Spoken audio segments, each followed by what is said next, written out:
Bismillahirrahmanirrahim. Assalamualaikum warahmatullahi wabarakatuh.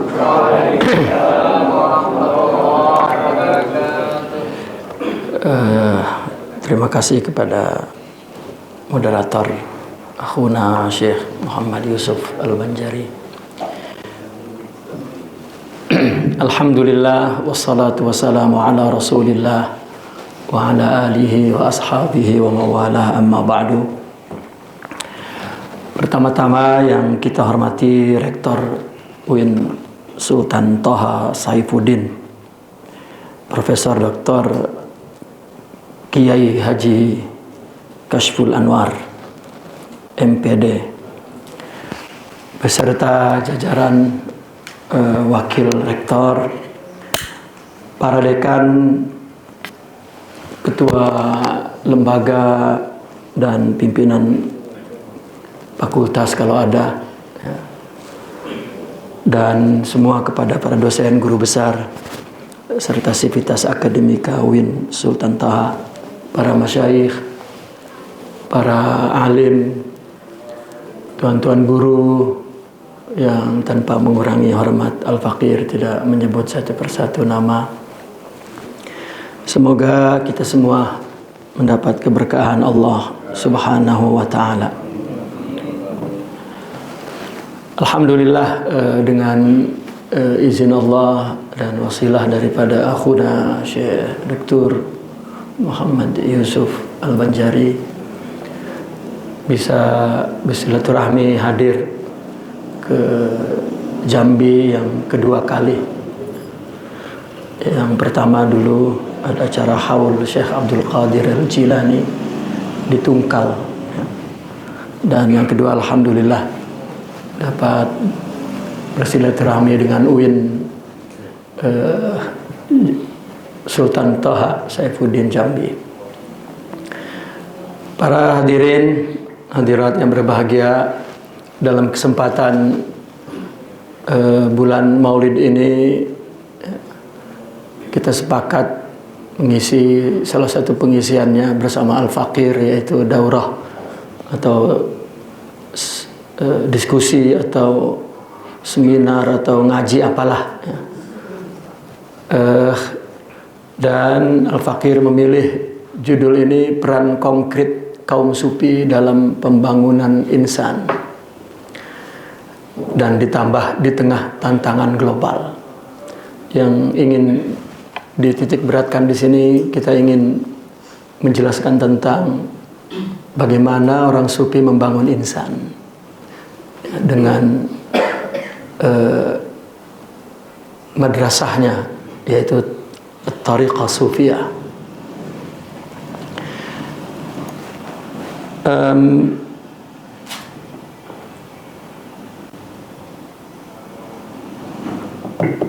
Karena sebagaimana yang kita ketahui bahwa tasawuf ini adalah ruhnya agama ini. Oleh karena itu Al-Imam Al-Ghazali mengarang satu kitab Ihya'u Ulumiddin, seolah-olah ketika tasawuf diabaikan maka ilmu-ilmu agama itu mati. Maka tasawuf adalah ruhnya. Kalau kita ubah mungkin dengan bahasa sekarang, Ihya Ulumuddin itu boleh kita katakan tasawufisasi ilmu syariah, ilmu agama. Yang pertama dalam muqaddimah yang ingin Al-Faqir sampaikan, mungkin ini agak sedikit panjang karena saya betul-betul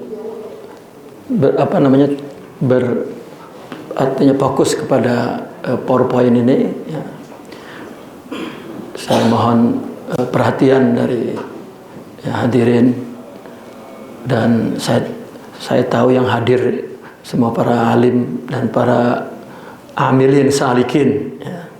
Sehingga mungkin nanti di bagian tanya jawab, ya, untuk kita sempurnakan bersama-sama, ya,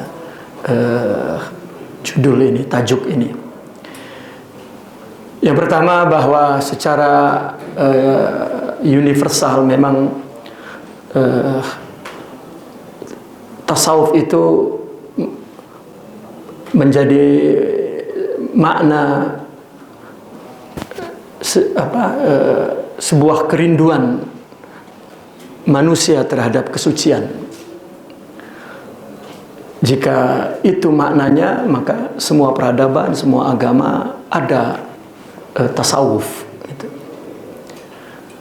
Karena manusia ya diciptakan oleh Allah Subhanahu wa taala, maka di dalam dirinya, di dalam fitrahnya tentunya ada chip ketuhanan.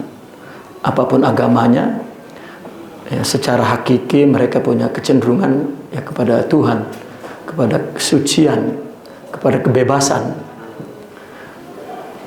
Karena tasawuf bertujuan untuk membebaskan manusia dari dominasi ya, materialitas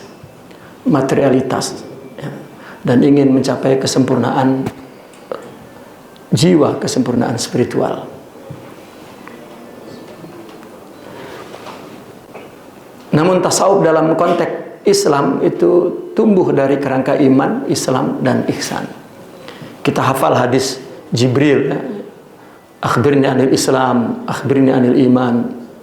Ketika ditanya Islam, Nabi menjawab 5 rukun itu yang ya, kita kenal. Ketika ditanya tentang iman, menjawab dengan rukun iman yang 6 itu. Tapi ketika ditanya ihsan, Nabi tidak menyuguhkan materi yang jelas, yang ada rukunnya, tetapi Nabi memberikan definisi. Ya, disitulah disebut ibadah. Ketika ditanya ihsan, baru Nabi sebut ibadah. Anta budallah ka'annaka tarah, fa in lam takun tarah fa innahu yarak. Maka tasawuf tumbuh dari sini, dari iman, Islam, dan ihsan. Karena definisi yang dijabarkan oleh Nabi, berarti ihsan itu adalah cara penunaian Islam dan iman yang benar. Karena yang namanya ibadah itu adalah amal yang berdasarkan keyakinan, Islam yang berdasarkan iman. Namun cara melakukannya yaitu dengan ihsan. Ya, melakukannya dengan ihsan. Anta budallah ka'annaka tarah. Ya, kita tahu menyaksikan Allah itu ya Allah gaib, ya. Atau yang sering disebut ya Tuhan transenden atau apa istilahnya itu ya. Sehingga anak-anak zaman sekarang tidak suka ya. Ya, selalu orang bicara tentang agama Allah yang gaib-gaib, lalu yang hadir ke alam nyata ini mana Tuhan gak ada. Nah, itu karena mereka tidak masuk kepada tasawuf. Kalau ke dalam tasawuf, mereka akan berada fil hadrah ilahiyah ya, dan akan merasakan kehadiran Tuhan secara imanen. Karena di dalam tasawuf syuhud dibagi 2, ada syuhudul qalbi, ada syuhudul ayani. Penyaksian Allah dalam hati itu ingat ya, ingat dalam hati meskipun lidahnya tidak mengucapkan zikir. Tetapi yang kedua, ingat kepada Allah itu kan ingat di hati. Ini yang dikatakan Tuhan transenden gitu. Tapi ketika dia mempunyai syuhud ayani, ya, menyaksikan wujud ini adalah ya, ketunggalan wujud Allah, maka ketika dia melakukan ibadah pun, apapun bentuk ibadahnya, ya, maka dia syuhudnya kepada ketunggalan juga. Ya, maka syuhud yang tunggal, ya wujud yang tunggal. Nah, ketika syuhud yang tunggal itu perkara teologi, itu transenden. Tapi ketika wujud yang tunggal, ya, maka itu adalah Tuhan yang imanen. Ya. Sehingga orang sufi kan mengatakan ya, dalam uslub, dalam gaya bahasa cerita, anal haq, gitu. Yaitu penyaksian bahwa Tuhan melalui citranya, melalui suruhnya, yaitu makhluk ini. Nah, maka tasawuf tumbuh ya, dari kerangka itu, sehingga membentuk ketulusan sifat hamba, kepekaan spiritual dan yang paling penting adalah kebahagiaan batin.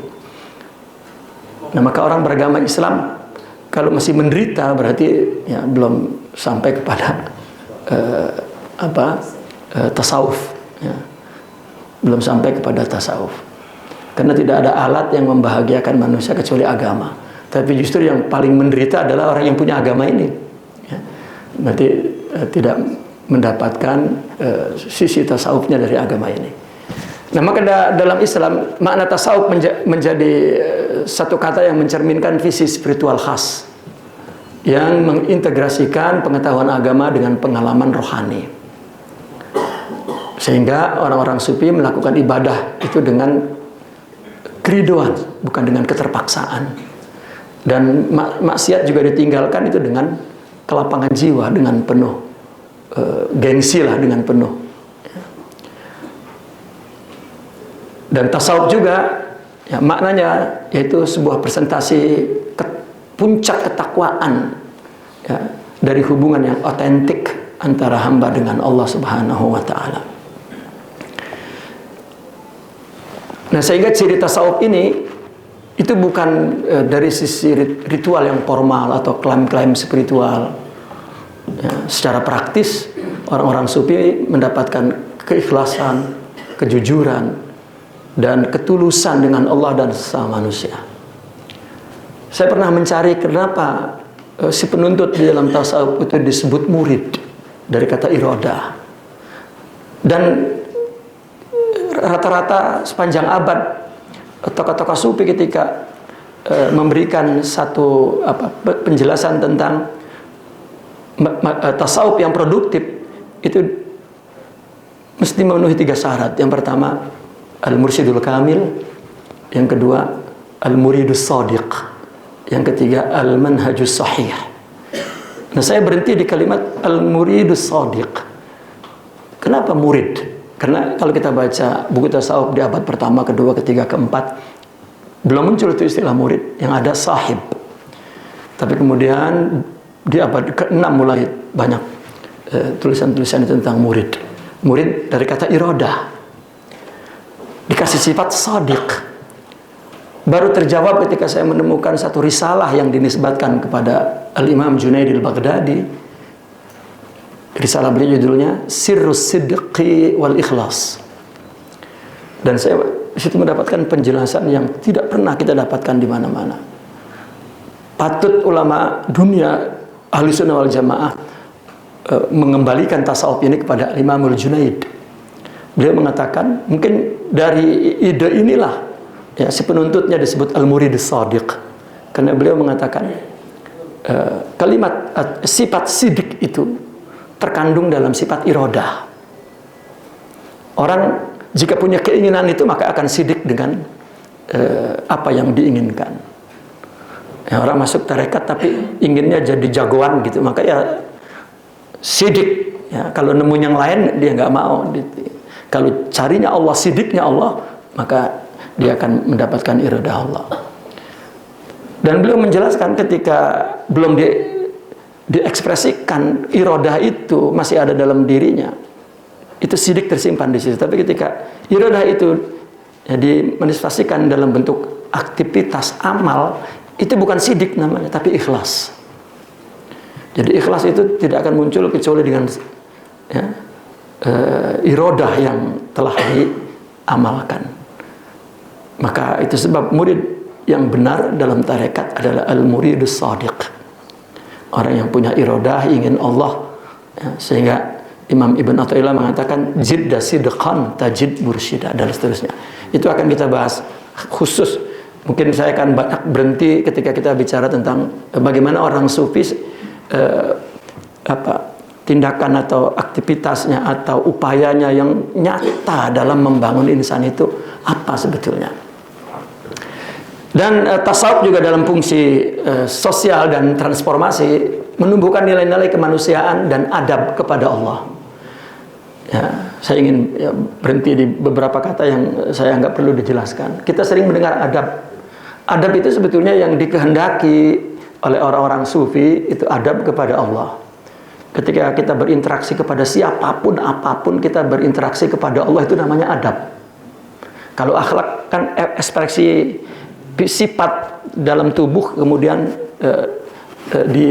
diekspresikan dalam bentuk perbuatan, sampai di situ itu akhlak. Tapi adab, dia melakukannya untuk Allah, dengan Allah, dan berhadapan dengan Allah, itu adab. Ya, maka at-tasawuf kulluhu adab. Ya. Nah ini tasawuf inilah yang menumbuhkan nilai-nilai itu, nilai-nilai insaniah, dan juga mengembangkan kasih sayang, ya, selalu membimbing menuju kepada kesucian.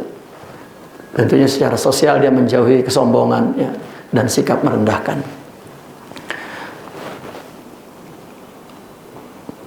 Dan yang kedua, kita melihat bagaimana orang sufi, ya, membahas tentang insan wal kaun, ya. Karena bagaimana membangun insan, ya, maka kita mesti memahami, ya, pandangan mereka terhadap manusia, terhadap insan. Ya.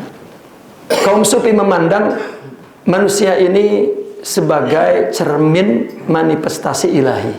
Jadi bukan sekedar makhluk biologis, ya. Memang secara biologis dia adalah manusia mukhtasarul alam, ringkasan alam semesta, atau yang disebut mikrokosmos, ya, yang merangkum di dalamnya makrokosmos. Jadi itu sudah kamil. Namun tasawuf mengkamilkan, mensempurnakan, ya, atau memprioritaskan, ya, dari sisi ontologinya, dari sisi rohaninya, yang menjadi cerminan, ya, Tuhan. Dikatakan al-qalbu mir'atul haq, itulah insan hakiki, yaitu spiritualnya, ruhnya. Dalilnya ini hadis qudsi yang digigit oleh orang sufi, meskipun, ya, banyak disindir ini adalah doib misalnya, ya, tapi dia punya seabrek, ya, dalil, ya, yang muhkam dalam Al-Quran dan hadis. Allah berfirman, kuntu kanjan makhfiyan fa ahbabtu an u'rab fa khalaqtul khalqa fa bihi arafuni. Aku dulu sesuatu yang wujud yang tidak diketahui. Kanjan makhfiyan itu, ya, dengan siyak an u'raf, maka kanjan makhfiyan artinya bahwa aku adalah wujud yang tidak diketahui dan aku ingin diketahui. Maka aku ciptakan makhluk. Ini citranya. Ya, maka dengan makhluk inilah mereka mengenalku. Ya, maka dengan makhluk ini jelas sekali di sini mengandung manhaj tasawuf, semuanya sudah cukup di kalimat pendek itu. Fa khalaqtul khalqa, yaitu makhluk biologis, mikrokosmos. Gitu. Fa bihi arrafuni, maka dengan adanya makhluk biologis inilah itu sebuah objek untuk melihat citra Tuhan. Tetapi makrifat inilah yang kemudian menjadi tujuan daripada semua ciptaan makhluk ini. Ya, ini juga dalilnya alalahul khalqu wal amru. Ini juga dalilnya kulir ruh min amri rabbi. Dan banyak ayat-ayat lain. Taib yang kedua, ya, asal usul manusia. Saya mengutip dari konsep Hallaj, Al-Hallaj. Ya. Beliau mengatakan bahwa wujud Adam lahir dari tajalli ajali, Allah atas dirinya sendiri. Ya, maka di ajali sana Allah cinta kepada dirinya dan tidak ada sesuatu selain dirinya. Karena Allahu walam yakun ma'ahu syai'. Kalau karena kita artikan fi'il madhi dulu misalnya, ya boleh. Artinya dulu sebelum Allah menciptakan. Allah ada dan tidak ada sesuatu bersama Allah. Kemudian al-an, sekarang kan sudah ada makhluk. Tetap Allah, ya, yakunu kama kan. Allah ada seperti sebelumnya. Ada artinya kita akan nerima kalau Allah dulu ada ketika belum menciptakan makhluk yang lain, ya, tidak ada yang lain. Tapi sekarang kan ada. Ya, apakah ada setelah Allah menciptakan?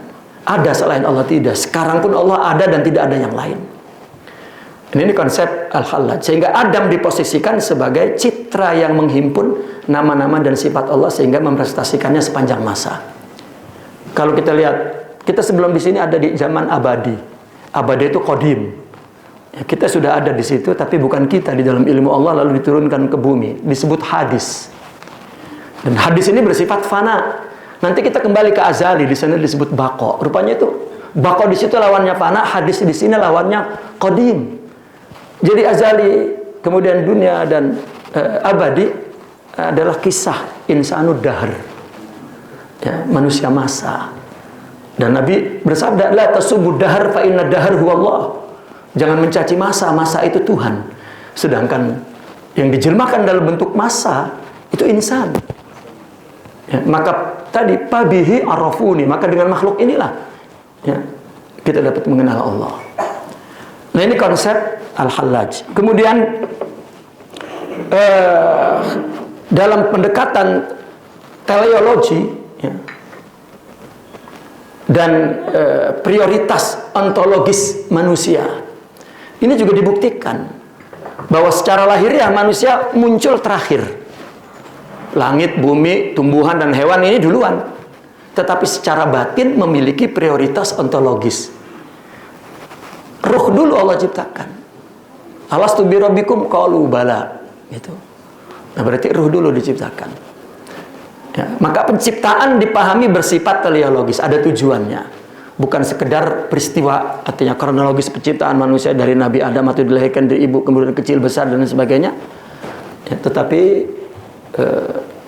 manusia itu sendiri ya, secara teleologis dia adalah tujuan utama, bahwa al-insan ghayatul kaun atau illatul kaun.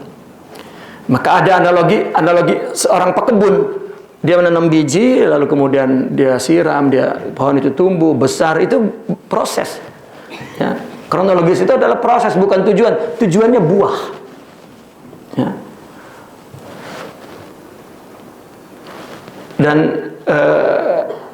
disinilah bahwa manusia itu punya peran penting yang dikatakan wa idz qala rabbuka inni ja'ilun bil ardi khalifah. Ya, maka Allah ciptakan akhirat, Allah ciptakan dunia serta isinya. Ini tidak ada tujuan apa-apa. Ya, malaikat, iblis, ya, ini adalah Allah menciptakan ini adalah untuk manusia. Maka manusialah. Berarti Allah menciptakan ya, wujud manusia secara ontologis lebih dulu ruhnya, baru jasadnya belakangan. Ya. Kan manusia jasadnya kan dari alam ini, maka alam ini diciptakan dulu, baru kemudian manusianya sebagai tujuan dari alam ini. Maaf, masih ya hakikat Muhammadiyah. Nah inilah yang disebut adalah hakikat Muhammadiyah. Dalilnya Nabi bersabda, kuntu nabiyan wa adamu bainal ma'i wattin. Manusia secara biologis belum diciptakan, tapi manusia secara ontologis itu sudah dulu diciptakan, yang disebut hakikat Muhammadiyah. Nah, konsep al-hakikat Muhammadiyah ini dipahami sebagai asal ruh seluruh kenabian yang mencapai kesempurnaan pada diri Nabi. Lihat, hakikat kenabian juga kan yang terakhir adalah Nabi, dan inilah tujuan nubuah yang sempurna. Nabi Adam dan seterusnya itu adalah ya, proses untuk melahirkan hakikat nubuah yang asli. Sama risalahnya juga begitu. Ya, risalah Islam yang Allah turunkan yang sempurna ya terakhir. Yang pertama itu proses kronologis untuk ya, menyiapkan kelahiran ya, pabihi arafuni ya, sebagai tujuan Allah. Nah, maka alam semesta, dunia serta akhirat itu diciptakan diwujudkan ya secara fisik.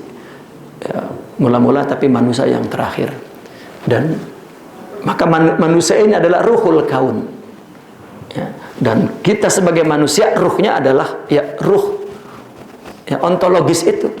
Ya, wujud yang pertama diciptakan dalam ilmu Allah itu kan ruh, baru kemudian fisiknya diciptakan kemudian. Dan Allah berfirman, diciptakan ini adalah untuk ibadah, dan ibadah itu ya untuk mengenal Allah, dan mengenal Allah itu adalah dengan ruh itu. Ya. Baik. Nah, maka hakikat manusia adalah perpaduan antara lahud dan nasud. Ini ada, saya sebut semua istilah karena ada manusia biologis, ontologis, atau mikrokosmik gitu. Ya, kosmologi, yaitu istilah-istilah filsafat. tentang ruh. Wa nafakhtu fihi min ruhi. Ini ayat Al-Qur'an. Ini ruh manusia bersumber dari dimensi ketuhanan. Itu sebab kulir ruh min amri rabbi. Ala lahul khalqu wal amru. Al khalqul jasad wal amru ruh. War ruh min amri rabbi. Dan secara fisik, innallaha khalaqa adama ala suratihi. Ini citra ketuhanan. Zat, fi'il, zat, sifat, fi'il, dan infial, karya. Ya. Nah, menurut Al-Hallaj, Adam adalah citra Allah selamanya. Dan manusia berarti mengandung dualitas lahut ketuhanan, martabah ilahiyah, dan nasut kemanusiaan, martabah kauniyah. Dan Ibnu Arabi juga mengatakan begitu. Manusia adalah pertemuan dua alam. Jasad dari unsur materi, fana, dan ruh dari hakikat ilahi, baqa. Gitu. Nah, implikasi etis spiritual next. Ya. Setelah kita artinya mendapat penjelasan dari para sufi bahwa manusia adalah ruh bukan jasad, dan inilah tujuan diciptakannya alam semesta adalah manusia, dan diciptakan manusia adalah ruh, dan di dalam ruh itu adalah hakikat Muhammadiyah. Maka implikasi ya secara etis spiritual, kita mesti punya kesadaran diri sebagai cermin ilahi. Ini jika kita paham ini, maka akan mendorong manusia akan menjaga kesucian hati, dan amalan itu mesti keluar dari hati. Yang kedua, keseimbangan zahir dan batin, lahut nasut. Ada harmonisasi antara kehidupan spiritual dan material. Tidak pernah dia dibelenggu oleh kehidupan material. Lalu secara teleologi penciptaan, maka kita mesti punya orientasi hidup manusia diarahkan pada kesempurnaan akhlak. Karena yang namanya manusia itu adalah ruh itu, bukan jasad. Dan tentu kita punya teladan, dan keteladanan itu adalah Nabi Muhammad ya, Sallallahu Alaihi Wasallam. Itu puncak kesempurnaan insan dan pondasi etika dan spiritualitas sufi. Itu yang pertama. Dan kedua, saya mengambil teori dari Imam Ibnu Arabi Murni tentang insan hewani dan insan kamil. Sama sebetulnya pembahasannya, tapi ya, saya perlu taruh juga di sini karena penting. Ya, saya menyebutnya dikotomi manusia hewani dan rabbani. Ya, tapi saya kutip dari Syekh Ibnu Alwiyah Al-Mustaghanimi. Istilah insan memiliki dua makna. Manusia hewani, ini makhluk biologis, dan manusia rabbani, ini manusia hidup dengan dimensi rohani, berakhlak dan berada dalam bimbingan Tuhan. Ya, dan Allah pun beriman, kunu rabbaniyin. Ini berarti kunu rohaniyin. Ya. Tapi jangan diganti kunu sufiyin gitu, nanti ya, timbul problem gitu. Ya, kunu rabbaniyin, yani kunu rohaniyin, kunu arifiyin gitu.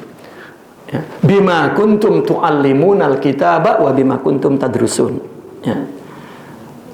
Terus, nah maka ada klasifikasi jasmani dan rohani berarti ini. Syekh Abdul Qadir pun bicara tentang ini. Ya bukan hanya Ibnu Arabi, semua bicara, cuman dengan istilah-istilah yang ya sederhana gitu. Tapi pendalamannya ada di Imam Ibnu Arabi.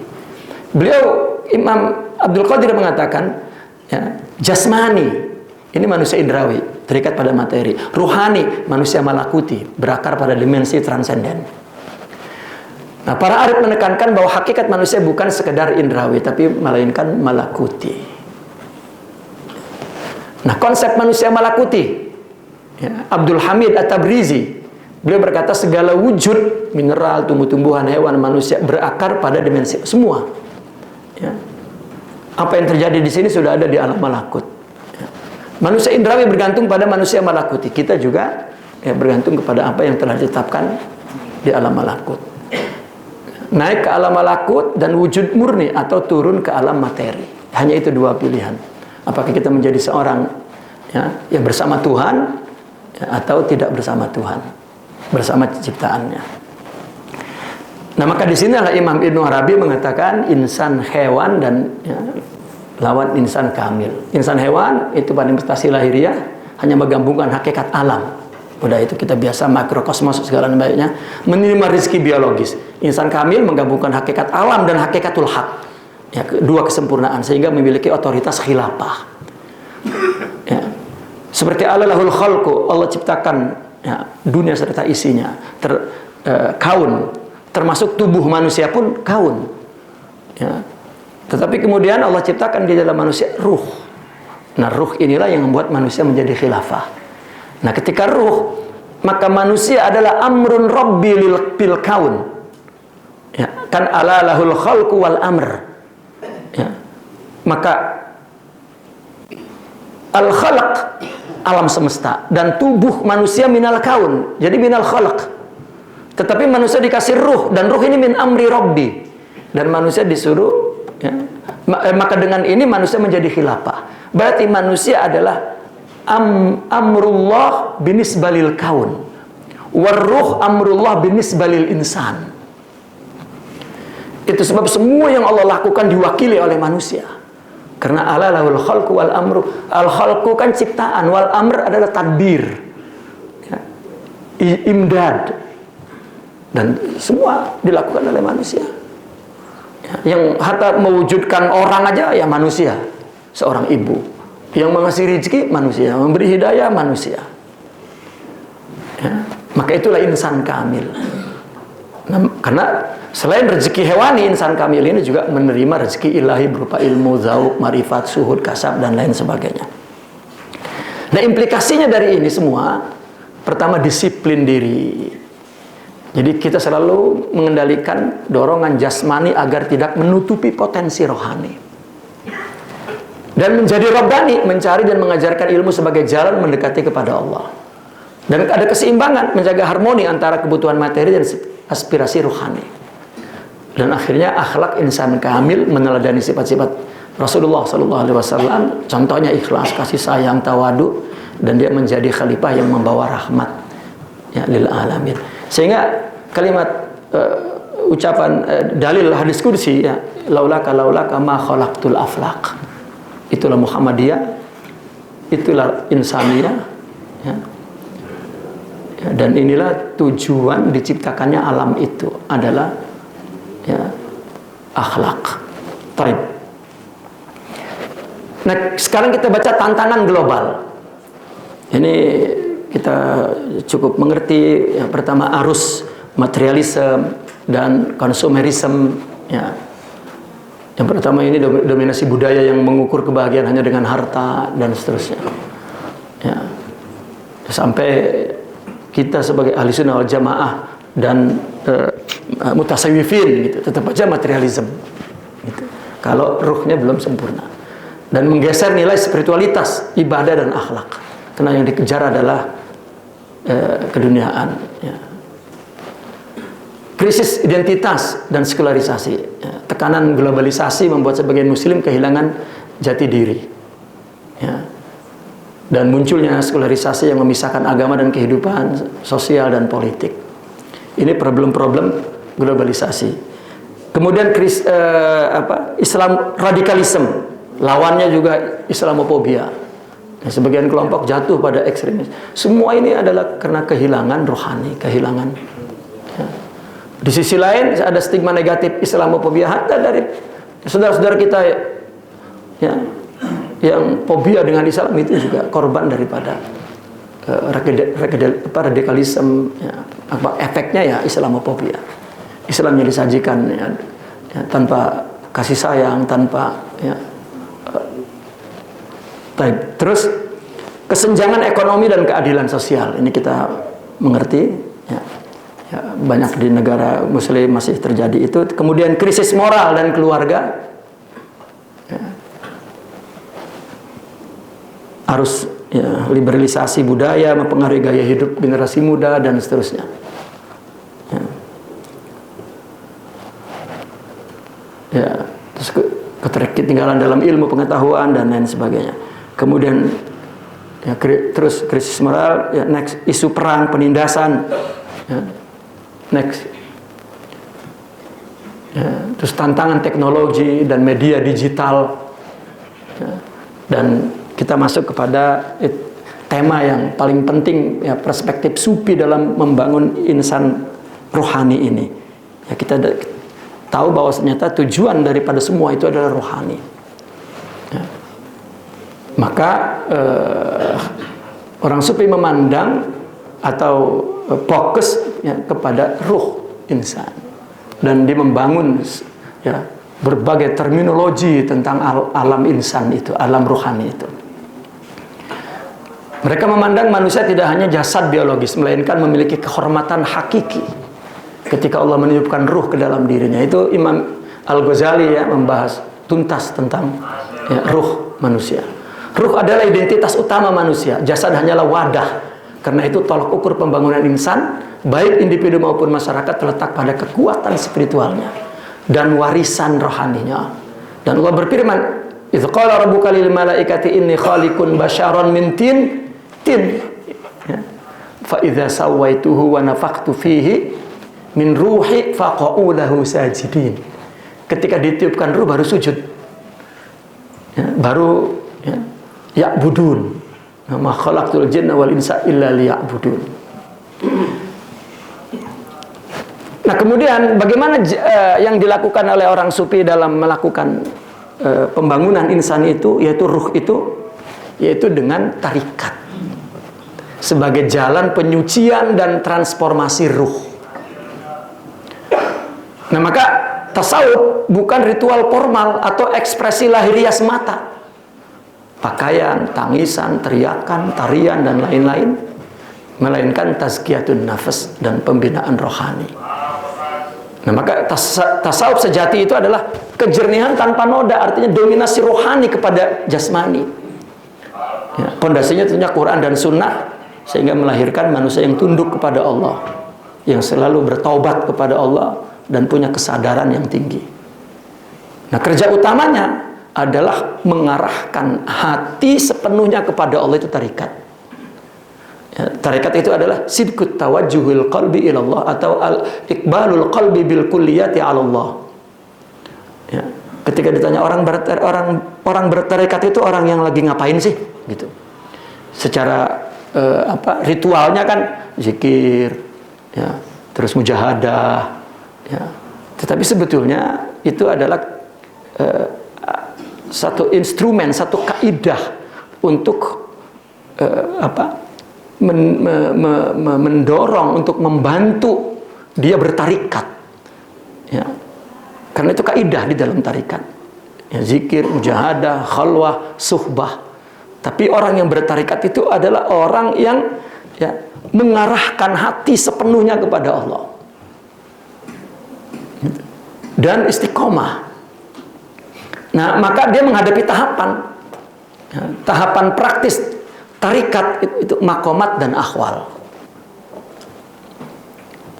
Artinya pembangunan insan yang dilakukan oleh orang sufi itu, ya, artinya pembangunan rohani itu dilakukan melalui tarikat dengan menyusun pembangunan rohaninya, yaitu disebut makomat.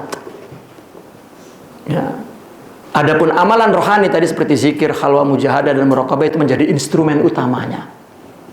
Tapi orang terkadang bertarikat berhenti di sini, gitu. Ya, padahal ini adalah satu instrumen, satu kaidah membantu dia untuk menghadapkan hatinya kepada Allah.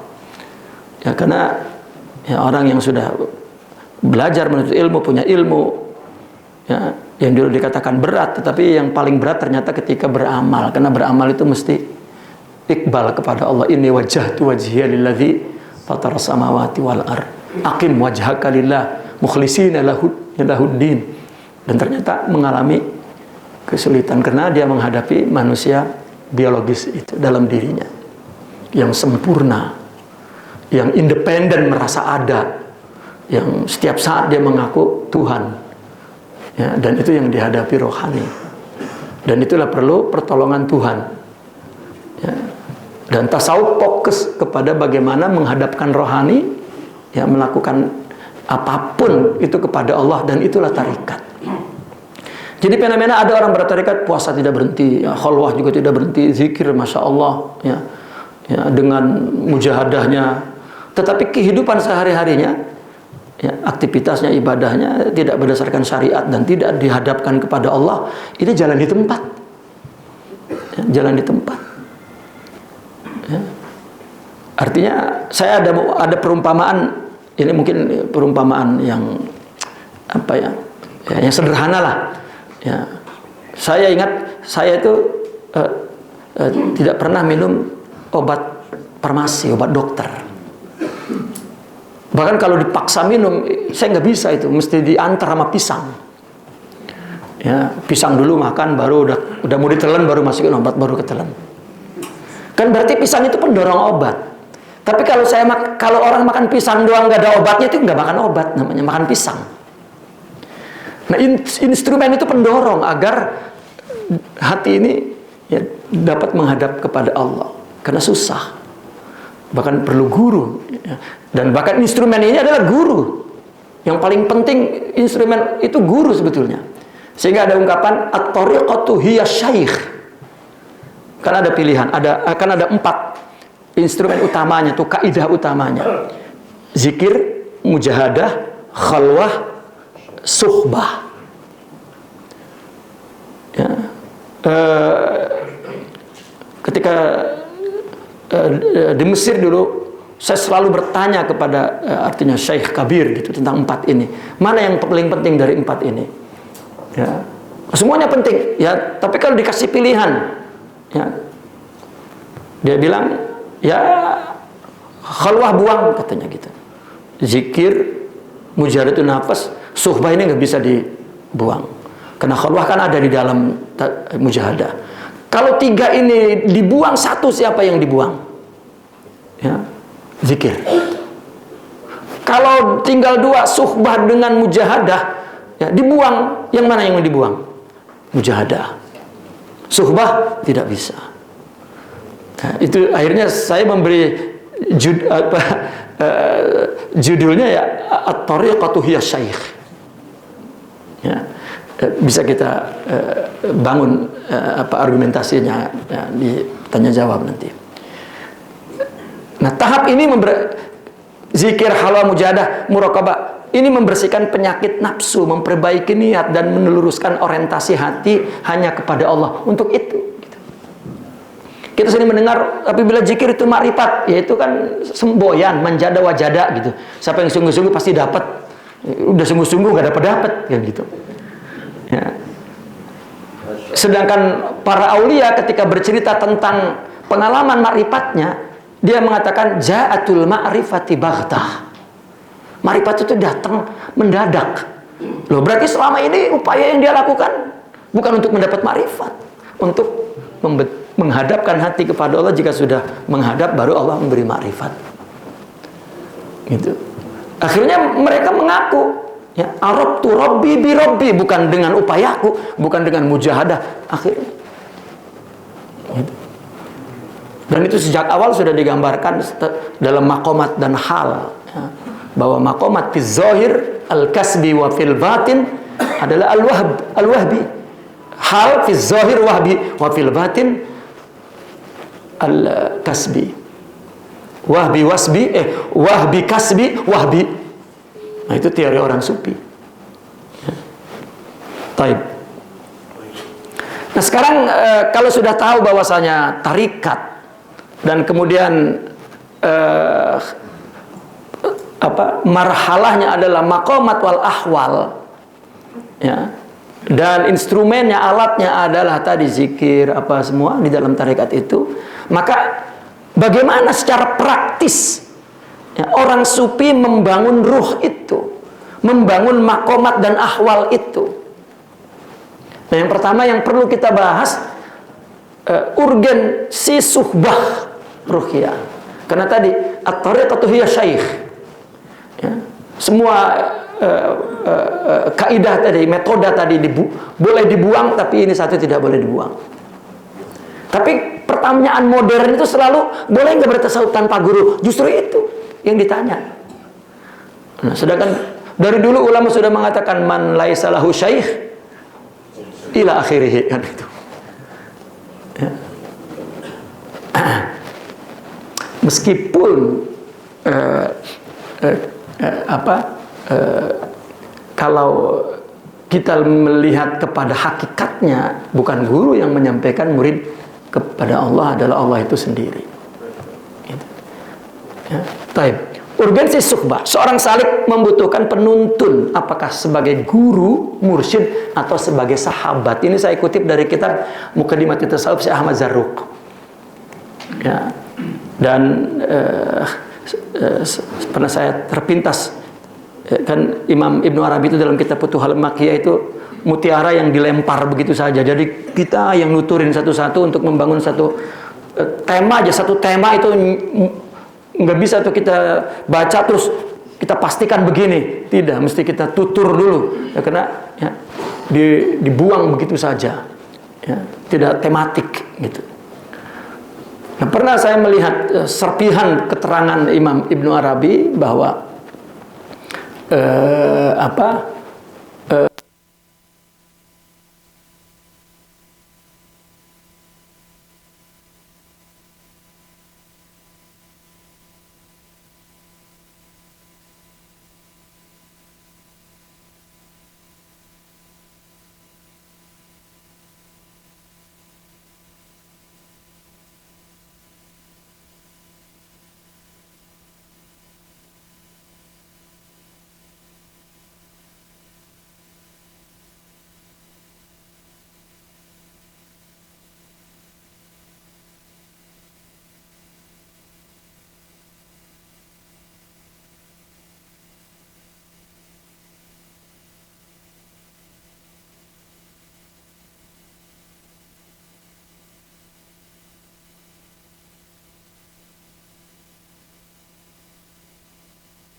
Ya. Maka kisah-kisah para wali ya, kaya raya, kan ada satu kisah seorang murid mau mencari syekh, lalu dia mendapat petunjuk di daerah ya,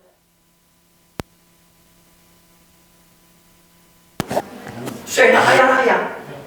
Begitu masuk pintu gerbang ini, begitu masuk saja peternakan berhektar-hektar punya dia, terus tanaman berhektar-hektar punya dia, sampai akhirnya dia masuk sebuah istana mewah. Itu pun dari istana mau nemuin gurunya masih jauh lagi ke dalam. Nah, sampai di dalam ya, ada orang yang duduk dalam kursi ya, membelakangi. Maka si murid itu memberi salam, assalamualaikum ya syekh, waalaikumsalam. Berbalik. Gitu. Antum syekh fulan ya. Dia sambil bengong dia. Tadi saya lewatin itu semua mau punya saya, ya saya.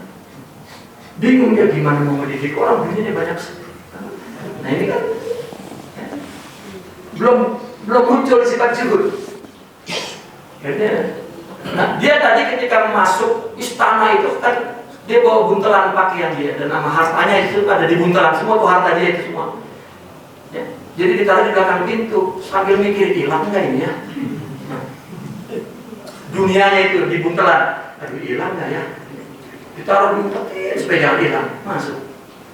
Ya, begitu dia nanya kepada saya segitu banyaknya apakah tidak menghalangi engkau kepada Allah? Maka saya itu jawabnya, dunia yang semua ini ada, ya lebih besar daripada buntelanmu yang kamu sembunyi di belakang. Itu kaget dia. Itu buntelan aja udah ngalangin Tuhan. Nah kita membayangkan zuhud yang bagaimana? Zuhud yang sudah mempunyai kekuatan spiritual, yang sudah kembali kepada Allah. Baru kalau sudah inabah itu, baru dia timbul waro, timbul qanaah, timbul tawakal, dan ahwal tiga ininya yang membidani zuhud sebagai hal mulai muncul. Dan ini juga sebuah amal yang perlu mujahadah. Lagi-lagi di sini perlu sabar. Kalau di sini sabar dalam amal, di sini mulai baru sabar ingin masyhur. Mulai di sini. Orang udah zuhud ingin masyhur kan gitu. Dan di situ ada definisi fakir dan zuhud berbeda. Ini di sini. Sehingga orang-orang suka mengatakan al-fakir ya Allah. Nah, zuhud adalah kelanjutan dari makom taubat, sekaligus penyempurna bagi makom yang belum sempurna setelah taubat. Dengan zuhud yang sahih, seorang hamba dapat merealisasikan tawakal, sebab hanya orang yang benar tawakalnya yang mampu berzuhud. Tawakal itu kan percaya dengan janji Allah, bahwa kita ini di dunia Allah yang memberi rezeki, selesai. Itu sebab zuhud. Ya. Pilarnya adalah tawakal. Seperti tadi taubat, pilarnya adalah muhasabah, muraqabah, riayah. Makna praktisnya. Nah, zuhud menjadi dasar bagi kestabilan makomat lain. Dan tanpanya suluk akan mudah tergelincir. Dan tanpa zuhud akan mudah tergelincir kepada dunia. Ya. Terus kedudukan zuhud dan fakir ini, perbedaan zuhud dengan fakir. Ya, itu sudah kita ngerti lah. Ini sekedar definisi. Ya. Sekarang buah spiritual zuhud. Zuhud yang benar melahirkan tawakal. Tawakal melahirkan ridho. Ridho melahirkan sabar. Sabar melahirkan, oh itu terbalik, melahirkan sabar. Sabar melahirkan ridho. Lalu melahirkan mujahadah. Tadi ya, melahirkan khauf. Dan khauf artinya sama seperti yang terjadi. Ya. Ya, artinya khauf, rajanya makin kuat. Nah, dari sinilah seorang jahid merealisasikan seluruh makom yang sebelumnya terkandung dalam taubat, namun dengan kesempurnaan yang lebih tinggi. Zuhud juga membuka jalan menuju makam sidik, ikhlas, wara' dan yakin, yang semuanya mengokohkan hati dalam perjalanan menuju kepada Allah. Terus, nah 3 makom, iman, taubat, dan zuhud, membutuhkan penyempurna, yaitu tahqiqul ubudiyah. Ini meraih sifat kehambaan. Jadi rupanya orang meraih sifat kehambaan apabila ya, taubat dan zuhud ya, sudah makom dan dan 2 pilar besar ini ya, Dua instrumen makom ini telah membangun makom-makom yang lain. Dan sempurnalah makom dalam ruh manusia, baru dia merasa hamba. Jadi kalau di dalam tasawuf kita dengar bahwa ya, pangkat yang ingin dicapai oleh orang sifat itu hamba.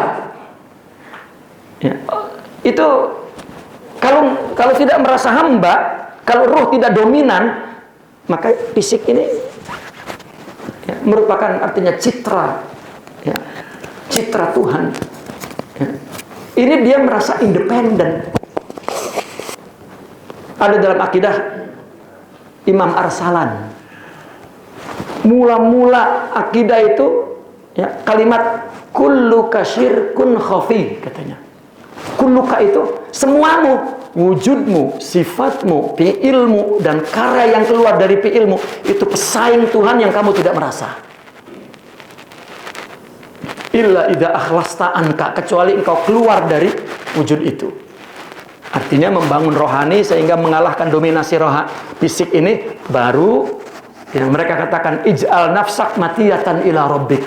Baru jasad ini menjadi kendaraan kepada Tuhan. Baru dia jadi hamba. Ya. Jadi orang meraih hamba itu mesti punya kesempurnaan rohani. Itu baru hamba. Karena disitulah muncul makrifat. Melihat bahwa ternyata mulai dari aku itu punya Allah, nggak dinisbatkan kepada dia. Ya. Bahkan ketika sudah makrifat, ya, Imam Ibnu Arabi, Imam Junaid ditanya apa itu makrifat. Dijawab begini. Orang minta lagi. Terakhir apa makrifat itu? Wujudu jahlik inda qiyami ilmi. Makrifat itu kamu ya, tidak tahu. Taumu itu adalah taunya Allah. Gitu. Jadi nggak ada nisbat kepada dia. Ditanya lagi, tambahkan lagi ya Imam Al-Arif wal Ma'ruf. Yang tahu dia, yang diketahui dia. Masih jidni ya Imam, ya Rabbana, ya Rabbi jidni tahayyuran fik. Ya Allah, tambahkan kebingunganku. Jadi yang paling tinggi itu adalah hamba bingung. Itu makom yang paling tinggi. Bingung melihat kebesaran yang tidak bisa diukur. Karena ketika dia menjadi seorang hamba, di situ dia merasa tidak ada dan merasa semuanya Allah dan kebesaran Allah. Nah, itu fana namanya. Nah, kalau dia mau cerita ini, akhirnya dia mengatakan anal haq. Jadi anal haq ini adalah uslubul hikayah. Gaya bahasa cerita bahwa ternyata ya, uhibu an u'rab fa khalaqtul khalqa fabihi arrafuni wa ma khalaqtul jinna wal insa illa liya'budun ay illa liya'rifun. Apa ciri-ciri ibu dia? Menjadi hamba dalam setiap keadaan, sebagaimana Allah adalah Rabb dalam setiap keadaan, Rabbul Alamin. Meninggalkan ketergantungan pada selain Allah dan tidak bersandar pada usaha diri sendiri. Itu hilangnya pandangan terhadap diri sendiri karena tenggelam dalam penghambaan kepada Allah. Ya. Itu ubudiyah. Kesempurnaan ubudiyah, Allah memuliakan Nabi dengan gelar hamba, subhanalladzi asra bi 'abdihi ila akhirih. Realisasi sempurna ubudiyah melahirkan ma'rifatullah. Ya, yang jernih menyempurnakan makomat dan mengantarkan salik menuju makom, fana dan baqa. Nah, tahqiq ubudiyah ini yang membuat dia fana. Fana artinya tidak lagi melihat ya, dirinya, bahkan dirinya adalah merupakan objek atau surah ya, ketuhanan. Maka man arafa nafsah faqad arafa rabbah. Nah, terus fana baqa. Nah, kedudukan ubudiyah, ini hakikat fana dan baqa. Fana itu apa? Fana berarti gugurnya sifat tercela, secara sederhananya begitu. Ya, manusia jasmani, nafsu, ujub, takabur, cinta dunia sebagai tahap penyucian diri, takhalli. Baqa adalah tegaknya sifat-sifat terpuji dalam jiwa rohani, ikhlas, sidik, juhud sebagai tahap pembangunan rohani. Keduanya merupakan proses saling melengkapi. Fana menanggalkan pakaian nafsu, baqa mengenakan busana ruh. Terus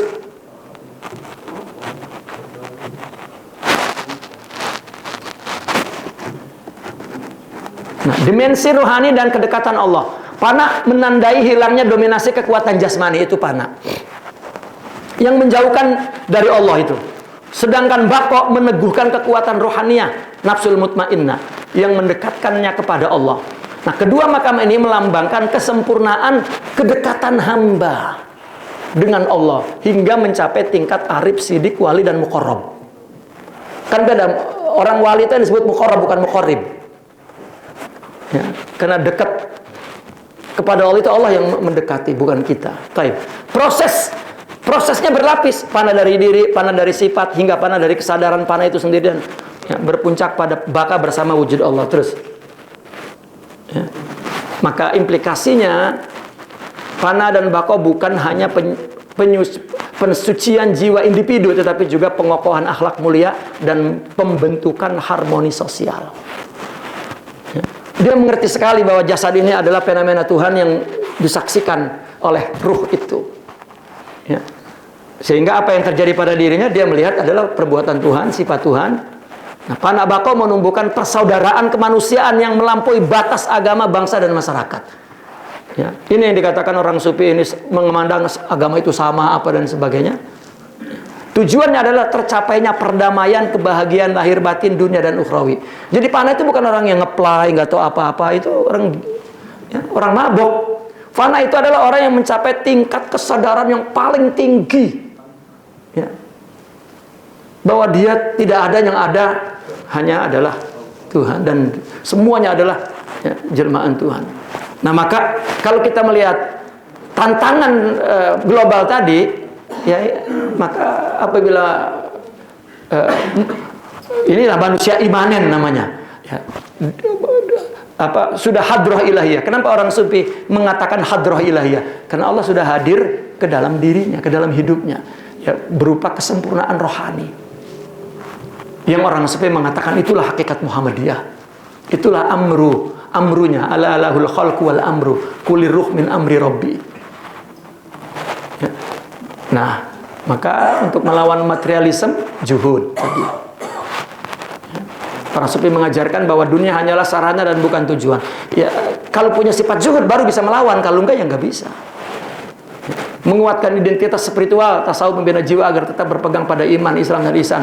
Itu praktek zikir dan muraqabah menumbuhkan identitas muslim sebagai hamba Allah, bukan sekedar bagian dari arus budaya global dan seterusnya. Ya, menghadapi radikalisme, ya, Islamofobia, jalan sufi ya, selalu menekankan mahabbah, cinta, rahmat, kasih sayang. Ya, orang-orang sufi apabila melihat ada orang yang nggak benar dideketin, bukan dijauhin, bukan terus. Ya. Mereka menampilkan wajah Islam yang damai, toleran, penuh hikmah sehingga mengikis ya, fanatisme yang sempit sekaligus melawan stigma negatif terhadap Islam. Menjawab krisis ekonomi dan sosial dengan etos ihsan, para sufi menekankan kejujuran, amanah, kerja keras yang dilandasi niat ibadah. Konsep ihsan menjadikan setiap pekerja bernilai ibadah sehingga memberi kontribusi nyata pada pembangunan masyarakat. Karena punya sifat hamba maka semuanya ibadah. Kalau enggak ya itu hanya pengetahuan. Terus menangkal krisis moral dengan akhlak karimah, tasawuf adalah madrasah akhlak dan seterusnya. Dengan menanamkan nilai sabar, syukur, amanah, dan kasih sayang yang membentengi generasi muda dari dekadensi moral dan pengaruh budaya. Terus ya konflik ya, dengan spirit perdamaian, sufi memandang bahwa perang terbesar dalam melawan ego itu dulu. Ya, kalau itu nggak bisa dilawan, bagaimana mau ya, memandang orang lain? Dari kesadaran itu lahirlah sikap bijak, damai, dan keadilan yang mampu meredam konflik sosial maupun politik. Ya secara real, ya di negara-negara yang konflik, negara-negara yang hancur, ya kalau kita lihat, ya kita hitung secara kalkulasi, banyak sekali orang sufi yang menyumbang negara-negara yang sedang perang jatuh.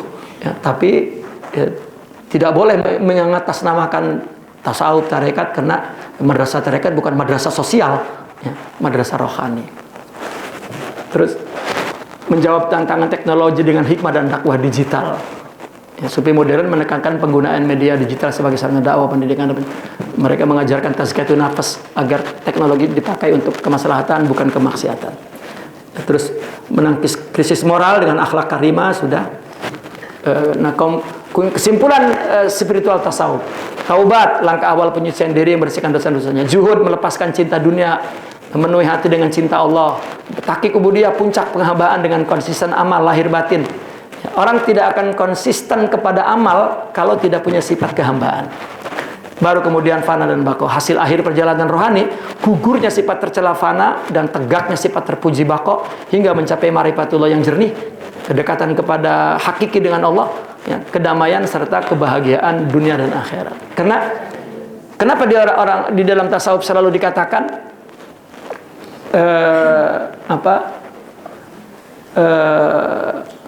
mendekatkan diri kepada Allah itu? Coba tadi saya ingin kembali ke kitab Bulghatul Maqasid. Bulghatul Maqasid itu cuma 3 kalimat ya diucapkan oleh Imam Qushairi. Pertama, sahih akidatan. Sudah. Kedua, zakki nafsak. Yang ketiga, la tuksirit ta'ah. Ya. Bersihkan hati dan jangan banyak taat. Ini kalau tidak diterangkan salah paham. Artinya inilah instrumen untuk mendekatkan diri kepada Allah. Dekat itu bukan dengan menumpuk amal. Kenapa bila orang mendekatkan diri kepada Allah dengan amal, ini kita ngedeketin Allah. Allah ngedeketin kita enggak? Ya enggak tahu. Ya. Kan ma taqarraba ilayya katanya. Ahabba ilayya mimma iftaradtu alaih. Ya. Melakukan kewajiban itu kita ngedeketin Allah. Nah, maka tarikat itu jalan satu-satunya, jalan protokol yang menuju kepada Allah. Lakukan amal itu untuk Allah, baru nanti Allah datang mendekati kita dengan lutuf, dengan muraqabah, akhirnya dengan menghilangkan akhtar kita, menghilangkan pikiran kita dari selainnya. Itu namanya Allah datang kepada kita. Nah, maka akhirnya orang disebut muqarrab. Ya.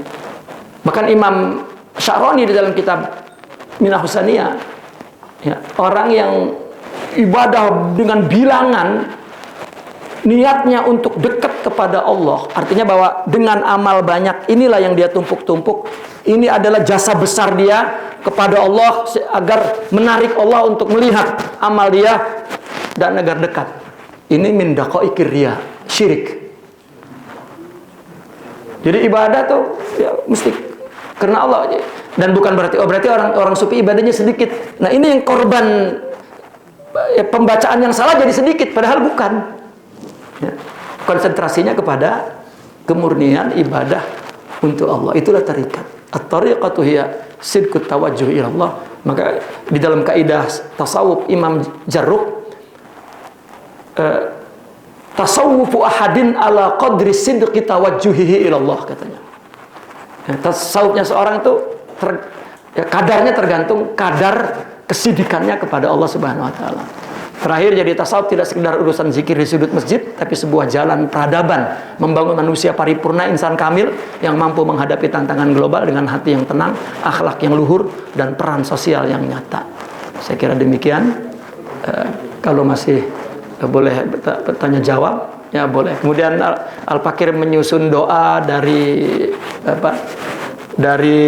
materi ini, maka Al-Fakir susun, Allahumma tahhir qulubana minadz dzunub, adalah taubat, wa zayyinha bizuhdi wa ta'ah, wa tsabbitna ala haqiqatil ubudiyah, warzuqna fana'an an anfusina wa baqa'an ma'aka hatta nadzuka halawatal ma'rifah wa nafuza sa'adatal haqiqiyata biridhaka fid dunya wal akhirah. Amin ya rabbal alamin.